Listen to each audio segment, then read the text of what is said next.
مصطفیٰ جان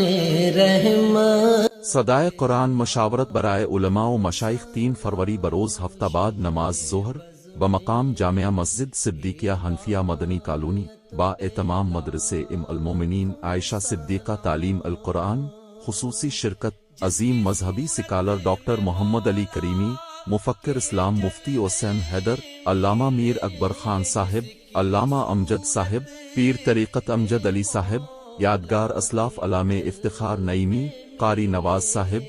زینت القرآ قاری مطیع اللہ صاحب، یادگار اسلاف علامہ عبدالعزیز حافظ ازہر صاحب، مفتی عبدالصبور صاحب، علامہ فیصل شیر صاحب، علامہ سید ضیاء شاہ صاحب، محقق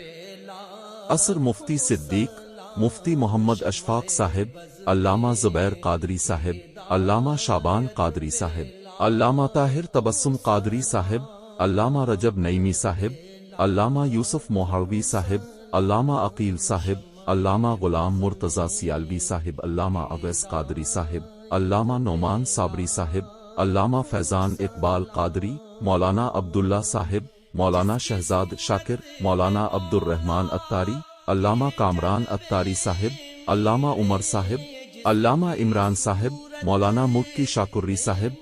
زیر قیادت استاذ القرآ ڈاکٹر قاری مظفر صاحب، دائی علی الخیر، مولانا محمد عثمان علی فاروقی PhD سکالر۔